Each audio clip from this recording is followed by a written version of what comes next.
Hi everyone, welcome to An Academy NEET, and today is a big day for our organization. Today is a big day for whole of the teacher fraternity, all the students who are preparing for NEET 2021 examination because कल ही आपका NEET 2021 का result announce हुआ है and we could not be more proud than this कि इतना अच्छा बच्चों ने परफॉर्म किया है.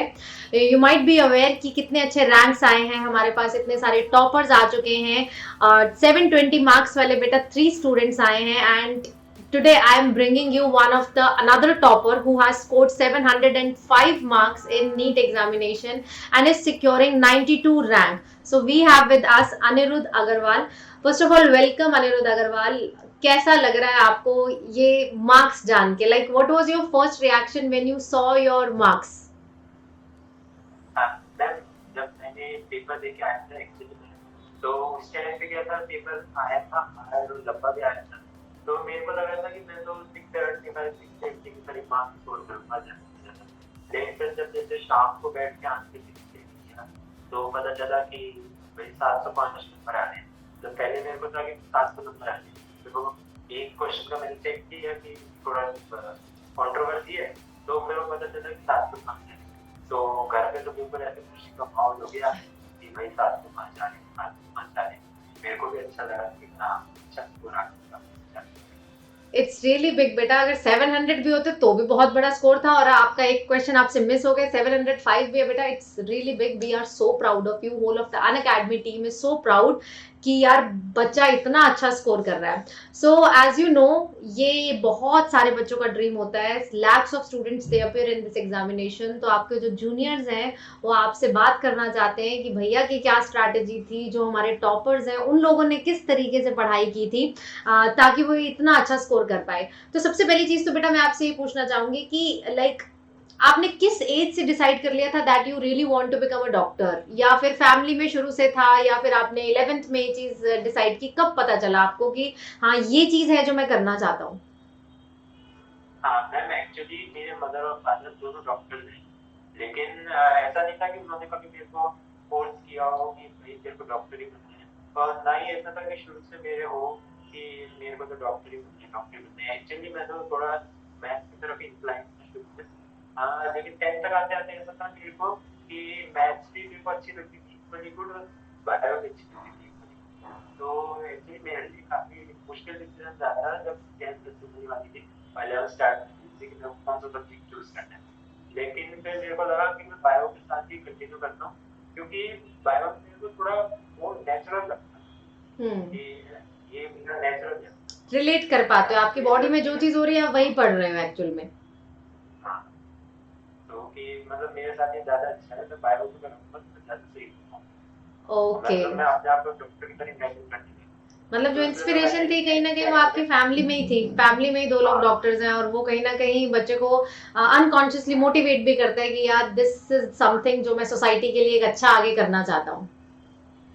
हाँ, लेकिन उनकी तरफ से कोई फोर्स नहीं था, क्योंकि जैसे मेरी सिस्टर है, हाँ जी. वो IIT दिल्ली से इंजीनियरिंग कर रही है, तो उसके उसके ऊपर कोई फोर्स नहीं था कि तेरे को बायो ही लेनी है। Right right right. गुड उन्होंने गुड. मोटिवेट किया। मतलब फ्रीडम थी पूरा चूज करने की एंड यू फाइनली चूज कि यार मुझे बायो करनी है. क्या आपके पास 10th और 12th में मैथ्स भी था? नहीं, मेरे पास मैथ नहीं अच्छा, ओनली बायोलॉजी थी. ठीक है. तो था। बेटा लाइक बहुत सारे लर्नर्स वेट कर रहे हैं जानने के लिए, आपने ये जो 2 साल में पूरी एक्सटेंसिव तैयारी की उसमें आपका क्या स्केड्यूल आप फॉलो करते थे? क्या हर दिन सेम स्केड्यूल होता था कि जो टाइम टेबल आपने 2 साल पहले बनाया वो टाइम टेबल आपका आज तक चल रहा है, या फिर you kept on modifying it कि पहले 6 महीने में इस तरीके से था, फिर पेपर्स के अकॉर्डिंग, सिलेबस के अकॉर्डिंग वो मॉडिफाई होता था? कैसे आपका पूरा रूटीन क्या रहता था उस टाइम पे? मैम, एक्चुअली क्या है कि मैं जैसे मैं लेट तक नहीं सकता था, जैसे कई लोग रात को 1 बजे तक 2 बजे तक उठ के पढ़ते हैं, मैं ठीक ऐसे है. कभी नहीं पढ़ा। मैं हमेशा 10 साढ़े 10 बजे तक सो जाता। मैं क्या सुबह करते उठ थे? जाता था 6 बजे। मैं 10 साढ़े 10 बजे तक सो जाता। ओके. मैं कभी भी लेट नहीं जगता था। हम्म. जैसे कई लोग 1-2 बजे तक जगते ना रात के पढ़ने के लिए, तो हम्म. मेरे से रात की पढ़ाई हो ही नहीं पाती थी। ओके. मैं सुबह 6 बजे अराउंड उठ जाता था।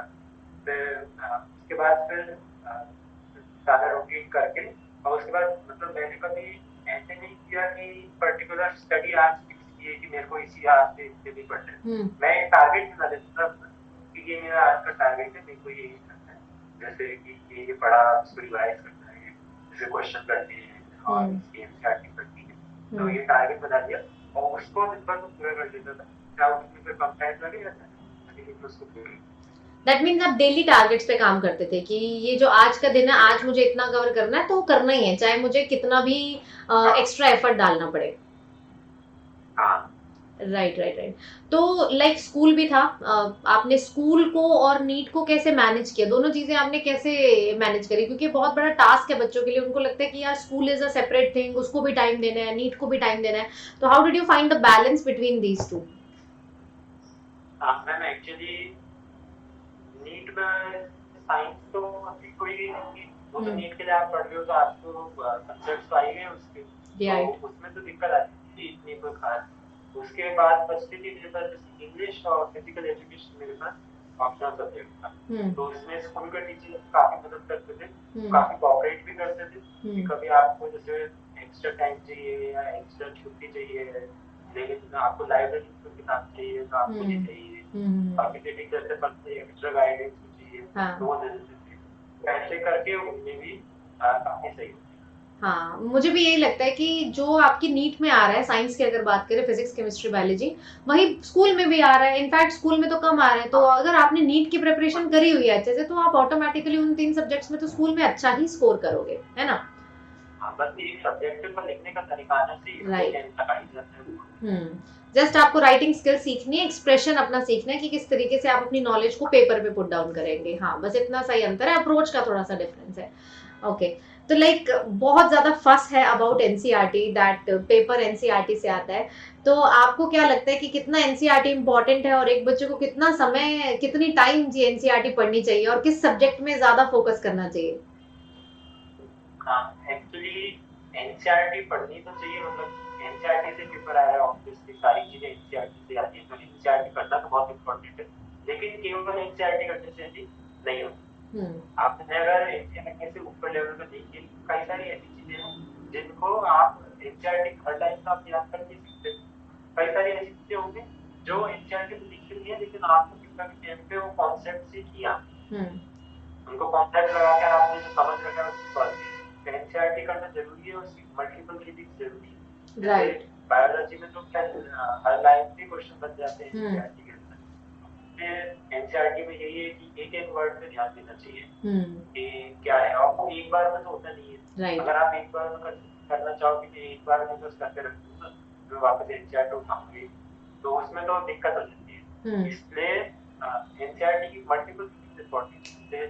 केमिस्ट्री के अंदर इनऑर्गेनिक केमिस्ट्री है, उसके लिए केमिस्ट्री है, उसके लिए एनसीईआरटी को मल्टीपल रीडिंग है। ओके, फिजिक्स में कई बार कहते हैं फिजिक्स में तो न्यूमेरिकल भी आ रहे हैं, उसकी क्या जरूरत है? हाँ, फिजिक्स में की जरूरत नहीं है, लेकिन कुछ तो थ्योरी क्वेश्चन भी आते हैं जो एनसीईआरटी का, पर एनसीईआरटी में उन्होंने कई सारी चीजें जो है वो बियॉन्ड द सिलेबस ही दे रखी है। हाँ, जिसको पढ़ के वो एग्जाम में चाहे आपकी आए या ना आए, लेकिन उससे इंटरेस्ट बहुत अच्छे तरह से डेवलप होता है। हाँ, तो उससे आपका सब्जेक्ट पढ़ने में काफी मन लगता है और उससे आप आगे बढ़ सकते हैं। बिल्कुल बिल्कुल, that means NCERT is must, no doubt, आपको करनी है, सब बच्चों को करनी है, लेकिन एनसीईआरटी के अलावा जो आउट ऑफ एनसीईआरटी चीजें हैं, मैं उन्हें आउट ऑफ एनसीईआरटी नहीं बोलूंगी, the concepts are totally based on NCERT only. तो एनसीईआरटी को अच्छे से समझने के लिए आपको हाई एंड नॉलेज चाहिए ही चाहिए। Right right right. तो बच्चे जानना चाहते हैं कि आप दिन में कितने घंटे पढ़ते थे? कोई फिक्स तो नहीं है, लेकिन मतलब क्लास के अलावा अगर क्लास को हटा दें तो 5 से 6 घंटे स्टडी को देनी पड़ती। Apart from your regular classes, apart from your coaching classes, you spend 5 to 7 hours. That means अगर 6 घंटे भी आप क्लास लगा रहे हैं तो 6 घंटे extra, that means somewhere 12 to 14 hours की आपको दिन में स्टडी चाहिए in order to prepare well for this examination, right? And sometimes इससे ज्यादा भी। हाँ, कई बार इंडिविजुअल पे डिपेंड करता है कि कुछ लोग ज्यादा भी लगता है, कुछ लोग बहुत जल्दी कर लेते हैं। हाँ, तो वो तो आपको अपने हिसाब से जज करना पड़ेगा, लेकिन हाँ ऐसे 4-5 आवर्स से कम तो नहीं, इसका तो मिनिमम है ही। राइट, मतलब बिना सेल्फ स्टडी के बात मैं हमेशा बच्चों को बोलती हूँ बन भी नहीं सकती है। आप कहीं से भी प्रिपरेशन कर रहे हैं, आपको घर आकर उसका खुद से भी तैयारी करनी पड़ती है, आपको प्रैक्टिस करनी पड़ती है, आपको वही चीजें रिवाइज करनी पड़ती है ना? राइट. तो coming to the revision, like you were preparing for NEET 2021, कब तक आपका सिलेबस हो गया था और कितना टाइम आपके पास था सिर्फ रिवाइज करने के लिए? मेरा दिसंबर 2020 में मिड में सिलेबस खत्म हो गया. ठीक है. उसके बाद मेरे पास रिवीजन का टाइम था. शुरू में रिवीजन में ऑब्वियसली ज्यादा टाइम लगा, पहली बार ही रिवाइज कर. और शुरू में ये भी था कि जैसे 12th के साथ मैंने एक गलती की कि मैंने 11th नहीं रिवाइज की थी 12th के साथ, जो कि 11th जब की रिवाइज कर दी थी. शुरू में मेरे को उसमें टाइम लगा वापस से 11th के टॉपिक्स पे ग्रिप लाने. हाँ. लेकिन एक बार जब आ गई उसके बाद मेरी स्पीड भी बढ़ती गई रिवीजन की. राइट. और मैं फिर अलग अलग चीजें ट्राई करती गई. जैसे मैंने सोचा कि इस रिवीजन में मैं एनसीईआरटी तो करनी करनी है, ऑब्वियसली एनसीईआरटी नोट्स तो करनी है. फिर उसके साथ मैं आपकी बार मान लो यहाँ से क्वेश्चन करूंगा, या आपकी बार यहाँ से थ्योरी करूंगा. तो मैंने ऐसे मल्टीपल रिवीजन किए. एंड में ऐसा था मेरा कि मेरे को 10 दिन में रिवीजन करना. Okay. That means you gave target to yourself only. आपने खुद को टारगेट दिया कि अब मुझे इतने समय में करना है, अब मुझे 10 दिन में करना है. इस तरीके से आपने खुद को चैलेंज किया एंड खुद को टारगेट देके आपकी रिवीजन आगे बढ़ती गई. और मैं यही कोशिश करता था कि अगर मैंने 10 दिन का डिसाइड किया है ना, तो मैं 9 दिन पे ही. ओके. ये मतलब प्रोक्रेस्टिनेशन से तुम उल्टा चलते हो. बच्चे करते 10 दिन बोल के 15 दिन में करते हैं. यू सेड कि 10 में करना है, तो योर इन माइंड कॉन्शियसली आप ये सोच रहे हो कि यार मुझे इससे पहले ही करना है, और वो हो भी जाता था अगर आप ठान के चलो तो, है ना? हाँ. टाइम बच जाता.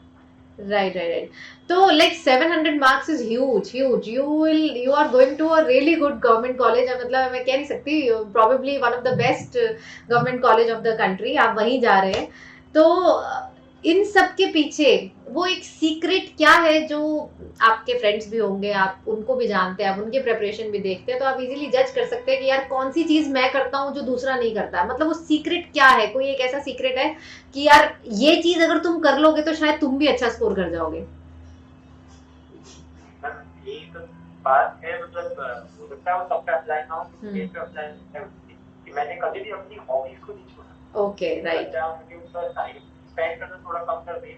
हाँ. लेकिन उनको पूरी तरह से, जब मैं फ्री टाइम होता था तो उसके अंदर मैं अपने जैसे मेरे को पियानो बजाना पसंद है, तो मैं अपनी उस हॉबी को कंटिन्यू करता. राइट. टाइम क्रिएटिविटी के पास होता था, और एक मेरे को स्किल भी आ रहा है. हाँ. और उससे स्ट्रेस भी निकलता है. बिल्कुल. Music is one of the biggest therapy. इस पे तो प्रॉपर रिसर्च भी है कि music is a kind of stress buster, और ये आपकी एक तरीके की मेंटल थेरेपी है. तो आपने म्यूजिक कब से, किस साल, कितनी एज से आप ये कर रहे हो? मैं जब 5 साल का था तो मैंने सीखना शुरू कर दिया था. ओके. बीच में ब्रेक भी आया, लेकिन फिर मैंने वापस से मतलब जब मेरी 11th स्टार्ट हुई तो मैंने उसको वापस से और कंटिन्यू किया. स्ट्रेस बनता है कि डिप्रेशन ऑफिस जैसे काफी ज्यादा रहती है, तो उसको कोई खत्म करने का कोई तो तरीका चाहिए. तो उसके लिए ये बेस्ट तरीका लगा. राइट. दैट मीन्स बच्चों के लिए सबसे बड़ी लर्निंग ये है कि आप अपनी हॉबीज को, जो भी आपको अच्छा लगता है अपार्ट फ्रॉम द स्टडीज, उसको नहीं छोड़ सकते हो, है ना? क्योंकि इस टाइम पे खूब प्रेशर है, हम इग्नोर नहीं कर सकते. ये 2 साल ह्यूज प्रेशर लेके आते हैं साथ में, एंड उस प्रेशर को बैलेंस करने के लिए, अपने माइंड को स्टेबल रखने के लिए आपको कुछ ना कुछ, जो भी आपको अच्छा लगता है वो आप जरूर करें. लाइक हमारे टॉपर्स भी पूरे बुक वॉर्म नहीं थे. इन्होंने भी, आपने देखा कि they used to spend some time on their hobbies, and this helped them to relieve the kind of stress that they were facing at that time. तो क्या आपकी पूरी जर्नी में हमेशा आपके 700 प्लस मार्क्स ही आते थे, या there were some low points also कि कभी आपके 650 आ रहे हैं, 600 तक भी कभी ऐसा हुआ है कि कभी कम मार्क्स भी आए हैं? हाँ, ऐसा तो होता ही था. अच्छा. 700 प्लस तो बिल्कुल एंड में आने लगे थे, और वो भी बहुत रेयर टेस्ट में आए थे. अच्छा. 4-5 टेस्ट इस तरह होंगे जिसके तो 700 प्लस आए. जनरली तो मार्क्स ऐसे चलते थे 675 आ रहे हैं, 680 आ रहे हैं, कभी-कभी तो 630 620 पे भी टिक कर जाते हैं. तो ये जो 620 वाला टाइम था, उस पे बहुत डीमोटिवेशन फील होता है बच्चे को कि यार ये क्या हो गया मेरे साथ. तो how did you buckle up yourself, कि किस तरीके से खुद को मोटिवेटेड रखते थे? उसमें एक तो मैं ये जज करता था कि क्या केवल मेरे ही कम आ रहे हैं या सबके ही कम आ रहे हैं. अगर सबके कम आ रहे हैं तो ठीक है, तो पेपर ही हार्ड था. मेरे ही कम आ रहे हैं तो टीचर्स से डिस्कस किया, सेल्फ एनालाइज किया कि मैं कहाँ पे क्या तो टाइम वेस्ट कर रहा हूँ या कहाँ गलतियाँ कर रहा हूँ, और उन सब पे बिल्कुल बिल्कुल, that mean self analysis, self introspection इस टाइम पे बहुत ज्यादा जरूरी है, जिससे अ, बच्चा जान पाए कि यार where there is a mistake. अगर आप मिस्टेक ही नहीं पता लगाएंगे तो how will you work on rectifying that thing, right? Hmm. ठीक है। तो पेपर लाइक आपने बताया कि आपने दिसंबर 2020 तक अपनी सारी एक बारी सिलेबस पूरा डन कर लिया था, तो उसके बाद एटलीस्ट आपके पास 9 मंथ्स थे। Thanks to this covid period तो कहीं ना कहीं हमारा पेपर डिले होता गया, टाइम बढ़ता गया। तो कुछ बच्चों के साथ वो चीज रिवर्स हुई कि कोविड में उनकी पोस्टपोनिंग की वजह से तैयारी खराब हुई। तो आपको क्या लगता है, ये आपके लिए पॉजिटिव काम किया या नेगेटिव काम किया, ये जो आपको एक्सटेंशन मिल गया 3-4 महीने का? जब शुरू में जब एक्सटेंशन मिल रहा था हम्म। तो उस टाइम तो इससे थोड़ा सा नेगेटिव भी काम किया ओके। कि मेरी थोड़ी सी तैयारी में भी डिप की। हम्म। जो मेरा पीक आ चुका था उससे एक बार थोड़ी नीचे आया, तो मेरे को हम्म। लगा कि ये क्या हो रहा है। मतलब जैसे उस टाइम थोड़ी इरिटेशन भी आ गई थी कि हम्म। पेपर हो ही नहीं रहा, तब देखो तब डिले हो जाता है, कोई हम्म। इन्फॉर्मेशन नहीं आती। हाँ। तो उस टाइम पे क्योंकि घर से बाहर निकलना बंद हो गया था, मेरे हाँ। को एक्चुअली क्या है, मेरे को शाम को जैसे साइकिलिंग वगैरह जाने की आदत थी पहले से। तो क्या करने कोविड की के आदत चक्कर थी? में वहाँ भी नहीं, साइकिलिंग जाने की आदत थी। Cycling, good good, physical active भी बेटा रहना पड़ेगा, वेरी नाइस। हाँ जी। मतलब उसके अंदर से जैसे कोविड हो गया तो हम्म। कोविड की वजह से लॉकडाउन में वहां भी नहीं जा पाते थे, तो हाँ। दिन भर घर में रहने में मेरे हाँ। को तो काफी इरिटेशन होने लगी थी। हम्म। मतलब हर चीज छोटी छोटी चीज से इरिटेट हो जाता था। हम्म। फिर उसके बाद लेकिन फिर मेरे को लगा कि ऐसी इरिटेशन हो गई तो ये तो अगर बाद में मान लो मेरे नहीं आते हम्म। या मेरे अच्छी रैंक नहीं आती, तो हाँ। मैं किसको एक्सक्यूज देने जाऊंगा ये कि मेरे को इरिटेशन हो रही थी मेरी चीजें नहीं हुई बिल्कुल। थी। तो इरिटेशन से तो ऊपर उठनी ही पड़ेगी। तो बिल्कुल फिर बिल्कुल। एंड में मैंने उसी के ऊपर मतलब थोड़ा सा ऐसे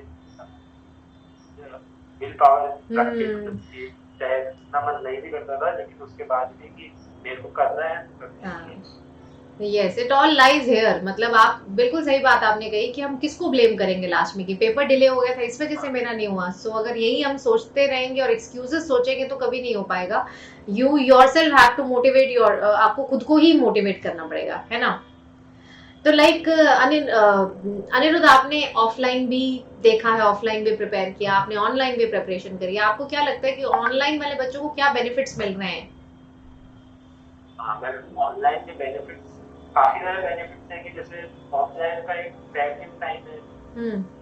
वो ट्रैवलिंग टाइम हट गया। तो ऑनलाइन में तो बिल्कुल। आपको बस एक कमरे से दूसरे कमरे में जाना है, हाँ। लैपटॉप खोलो और पढ़ना शुरू। राइट। और एक जैसे ऑफलाइन कोचिंग तो सब सब सेंटर से तो है नहीं अच्छी कोचिंग, मतलब हाँ हाँ आपको हाँ। अच्छी कोचिंग करने के लिए आपको आपका घर छोड़ना ही पड़ेगा। घर छोड़ना पड़ेगा। तो ये भी कई लोगों के लिए बहुत हम्म। पेनफुल रहता है, मतलब हर कोई हम्म। उसको कोप अप नहीं करता। हम्म। ऑनलाइन में आपकी सेम लेवल ऑफ टीचिंग मिल रही है बिल्कुल। जो कि आप अपने घर बैठे बैठे देख सकते हाँ। हैं। उसके अलावा आपके कई सारे टीचर्स को आप रेफर कर सकते हैं। जैसे मैं ही आपके लेक्चर्स देख लिए, कभी कभी अनुराग सर के लेक्चर्स देख लिए। अरे वाह। ऐसे मतलब आपको एक ही सब्जेक्ट पे एक ही टॉपिक पे मल्टीपल टीचर से आप कर सकते हैं। तो एक तरह से आपके हर टीचर की एनहांस ही होती है, जैसे जैसे आप हर किसी से पढ़ते हाँ हैं जी। एनहांस ही होता है। राइट। तो इसके अलावा रिसोर्सेज भी काफी इजीली अवेलेबल है ऑनलाइन। आप बिल्कुल बिल्कुल। क्वेश्चन दे देंगे, सॉल्यूशन मिल हम्म। जाएंगे। तो like you were student of Unacademy, YouTube classes as well as our practice classes जो कि हमारी ऐप पे होती हैं। तो आपने किस किस टीचर को वहां पर रेफर किया, कौन कौन से आपने मतलब सेशंस देखे? क्या वो थ्योरी सेशन थे उन टीचर्स के, या फिर आपने प्रैक्टिस सेशंस लगाए या मोटिवेशन स्ट्रैटेजी सेशंस लगाए? तो किस किस टीचर को मतलब आपने देखा इस पूरी जर्नी में?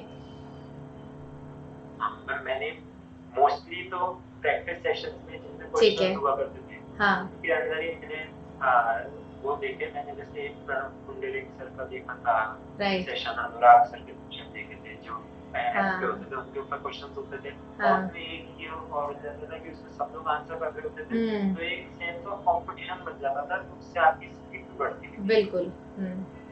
ठीक है। ठीक है जी।